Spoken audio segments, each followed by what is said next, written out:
Yes, guys, welcome to a brand new video. My name is Conan, and today we have a great question here from John, who is dealing with stress eating. Now, this is a really common thing that a lot of people struggle with, especially during this time of year, whether it's because of election season or because of the change in weather or just because of any just event happening in your life, whether it's school-related, personal-related, business-related.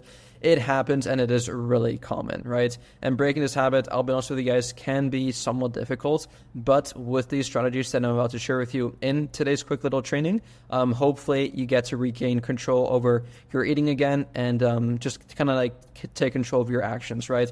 And so the first thing that I want you guys to really focus on here is really identifying your triggers, right? So for John here specifically, he knows why he is kind of like suffering from this, and that is because of let's say the election, right? And this could be something different, completely different for you, right? But this is the first most important part, because it's really difficult to solve any problem if you don't really know where the problem stems from, right? And oftentimes what I found with a lot of people is that if we can kind of like reverse engineer and kind of like really trace back and see, okay, like why is this happening in the first place? We can almost try to like take actions to like not even get us to that place that causes that stressor to happen from the first place, right? So we know that specific things trigger a response in our body to want to eat even more, right? It's like, okay, well, what actions can we take right now to avoid that action from happening in the first place, right? And so one thing I want you guys to do right away is start keeping track of your food intake. You guys should obviously be doing this through the MyFitnessPal app already, but on top of that, also keep track of kind of like your mood afterwards. So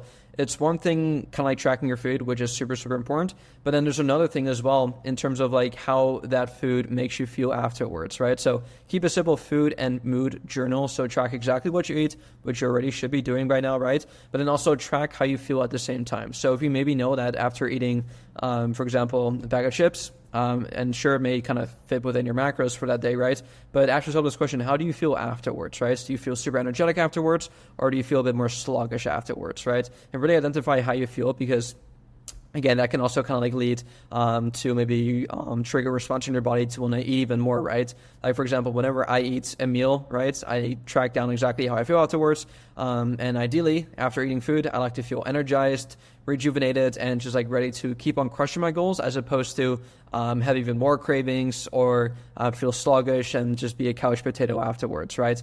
So this can help you obviously recognize those specific triggers, whether it's like, again, watching the news or checking social media. And now, if you can, try to disrupt these patterns by replacing the habit with a healthier alternative, which we'll kind of touch on a bit later on in this training. Second point here is a 10-minute rule. This is really massive. So before reaching for snacks, whenever you identify that you're a bit hungry, wait 10 minutes, right? Set a simple timer on your phone. It could maybe even be 5 minutes, but typically what I found, 10 minutes, the 10-minute rule really helps. And do a quick calming activity instead. So this could be some deep breathing. A lot of people, including myself, really don't like focus on our breath enough. And if you just simply just stop everything and just like really focus on your breath, taking one deep breath in and then one deep breath out, and do that 10, 20 times in a row. I'm going to do it live in front of you guys, just to like show you guys how slow it actually looks like.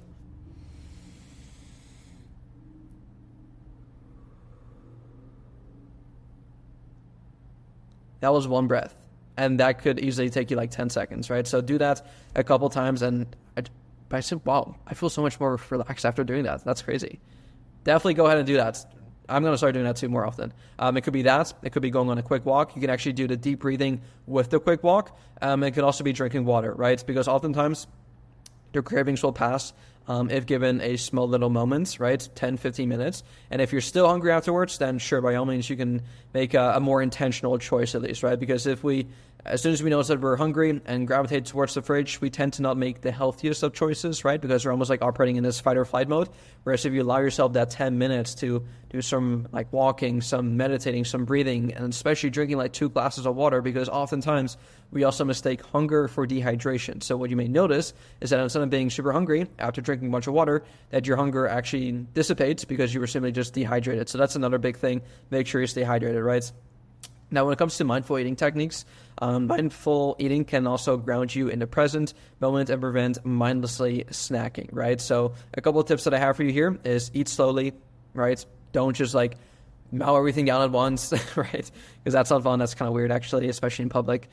Savor each bite. So like really, it's just like eat a bite and just like allow your body to like fully chew it. And one thing to almost like keep in mind is like, whenever you chew foods, try to like, and it sounds really gross, but like really do this, especially with like tougher foods like steak or something. Like, sounds really disgusting saying this out loud, but try to like almost like make a liquid in your mouth. So you want to chew the food, so that when you spit it out, for example, it's just pure liquid, right? Obviously, it sounds really gross, but you don't want to be just like swallowing food when it's like half eaten. Like again, eat slowly, savor each bite, chew thoroughly, right? And if you can, try to avoid eating in front of screens, right? Because if we're constantly eating with like a distraction in front of us, being stimulated, it's just like we're constantly bombarded by dopamine left, right, and center. Like food in itself is dopamine. The electronics, the screen is the dopamine, and it's like we're just in this big dopamine environment. So definitely be more present when you eat. And by focusing on the taste and texture of your food, you can increase your satisfaction with smaller portions as well. Here's a big thing that I always just preach to you guys, and that is reducing temptation in your environment. You don't need more willpower. You don't need more discipline. You just need to prime your environment to make the healthy choice the easy choice. So during high stress times, remove or reduce the availability of junk food in your surroundings. This is probably the easiest thing anyone can do right away to start eating healthier and be more mindful with their food intake, right? And there's a couple different options here. If you live on your own, super simple. Just literally get rid of all the junk food, right? Super simple fix. If you live with family members or with friends or roommates or whatever it may be, simply kindly ask them to either lock it up, right? Just have like a key, secret key that you don't have access to, lock it up in the cupboard, right? Or simply hide it from you, right? Because when it's out of sight, it'll be out of mind, right? And instead, replace those kind of junk foods in your environments with healthier foods, which include fruits, veggies, lean source of protein, healthy fats, whole grains, right? Protein bars, protein shakes, you name it, right? Because let's say I'm really hungry right now and I go into my kitchen. If I was surrounded by just processed foods, pizzas, burgers, fries, whatever, and I'm really hungry, guess what I'm going to gravitate towards? I'm going to gravitate towards pizza, burgers, fries, processed foods, right? Whereas if I'm super hungry right now and I go into my kitchen, into my fridge, I open up the freezer, I open up the pantry, and I'm just surrounded by fruits, veggies, prepped meals, meal prep, right? It's like, well, what's the more convenient choice? Is it more convenient to go to the grocery store or to order a pizza really quickly? Or is it more convenient to simply grab the meal prep from my fridge and just eat it?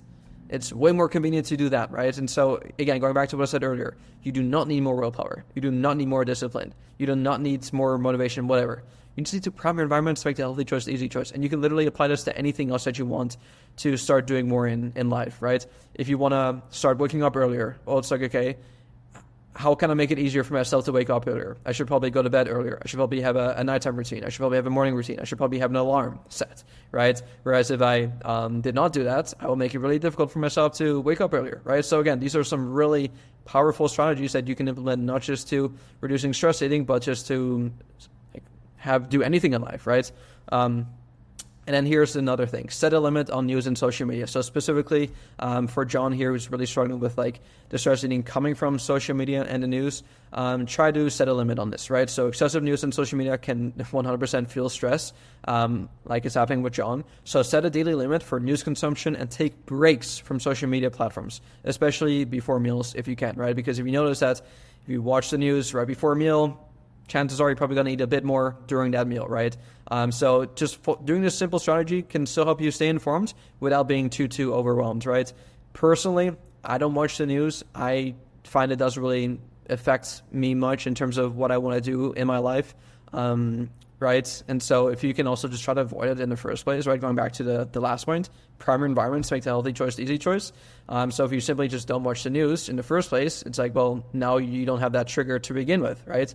Super simple fix there. Or replace the news with maybe more of something that maybe adds a bit more relaxation to you, right? And of course, we should all be informed at all times, but I would say most of the time the news doesn't really add much benefit to your life, especially if you notice that it's causing you to eat more food. It's like, well, actually, this question is me watching the news really affecting me in a beneficial way, other than it just making me add more stress to my life and eating more, right? And I really look at it from a black and white perspective. Is the actions that I'm taking right now leading me to a better future? If the answer is yes, awesome, keep doing it. But if the answer is no, then just stop doing it. It's not serving you. It's not leading you to a better place. It's not helping you with your binge eating or with your stress eating. So again, going back to what I said at the very start of this video, reverse engineer and just don't do it in the first place, right? And now the last thing here, or second last to last thing here, is to replace snacking with physical movement. This is a massive one. When feeling the urge to stress eat, engage in a quick, enjoyable activity, whether it's stretching, doing some bodyweight exercises, push-up, bodyweight squats, or just going on a brisk walk, right? Get some fresh air. Physical movement reduces stress and also shifts your focus away from those cravings. I often find that whenever I'm bored, I tend to be hungrier, right? And so whenever I notice that for myself, I just just immediately, I'm like, okay, like I'm probably not hungry, I'm just bored. Let me do something, right? So let me be busy. Let me go on a quick walk. Let me listen to a podcast. Let me just do something to get my mind away from food, because oftentimes we mistake hunger for boredom. So definitely make sure that you're constantly kind of busy doing stuff. And now last thing here is practice stress relief techniques daily, right? Even brief moments of deep breathing, meditation, or progressive muscle relaxation can reduce stress by a whole lot. Building these habits can help you handle stress without turning with food. So with these steps, you should be able to start feeling more in control over your stress eating habits and gain momentum towards a healthier routine for you specifically. So hopefully all of this made sense. If you do have any questions for me, please reach out, let me know. But yeah, keep crushing, guys, and I'll see you all soon. Peace.